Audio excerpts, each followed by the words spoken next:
Grab a beer mug because today we're making pineapple micheladas.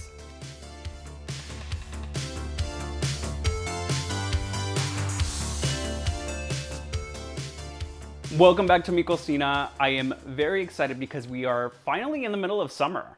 And summer means that it is peak carne asada, barbecue, and pool party season. And so I really just wanted to share with you a recipe that you can easily and quickly throw together if you happen to be hosting your own get-togethers, or if you happen to have family come over at the very last minute, as they usually do. Listen, if you happen to show up to my house with a batch of pineapple micheladas, you are always gonna be welcome. I'm keeping my garnishes pretty simple today, and for that, I'm just using a pineapple. So I'm gonna start by removing the top.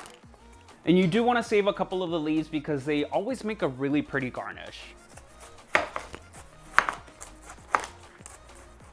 Again, keeping this as simple as possible, I'm just going to take my slices and I'm going to get a couple of wedges for the rim.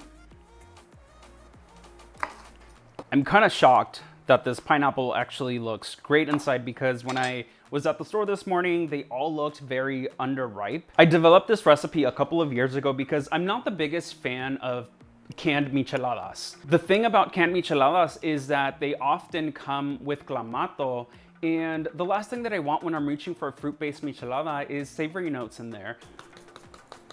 So I'm just getting some tajin on a plate for my rim.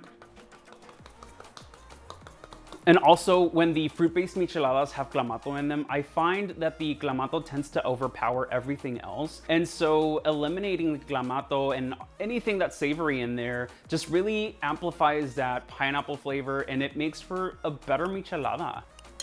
You guys, don't worry about exact measurements. I do have the recipe linked in the description bar below.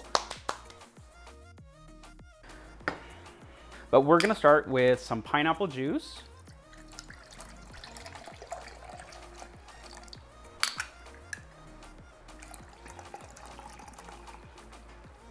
Then a couple of limes. I always like to roll my limes just to make sure that I get as much juice as possible. Get another one here. Okay, that's plenty.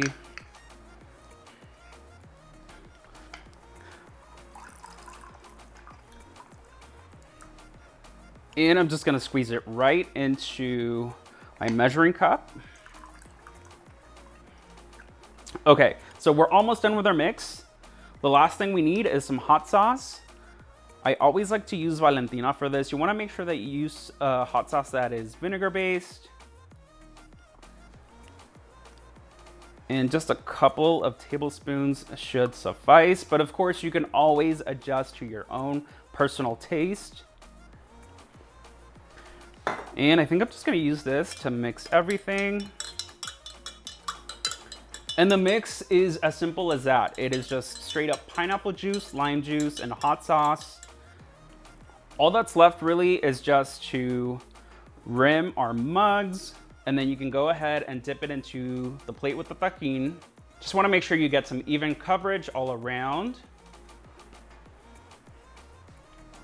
And then we'll do the same thing with the second one. And then we're gonna dip this into our plate.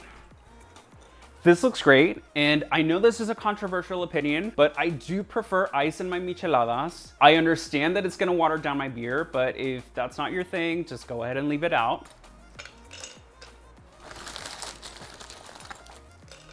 Then we can take our michelada mix, and I'm just gonna pour some right into the mug.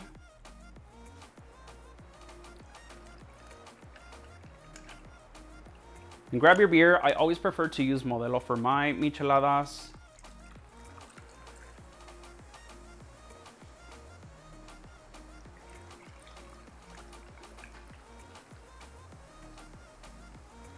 I wish you guys could smell this. It smells just like Mexican candy, and I love that. Now, all that we really just need are those final touches. So I'm gonna take pineapple wedge. Then I'm taking a couple of those pineapple leaves and I'm running a toothpick through them just so that they stay together. There we go.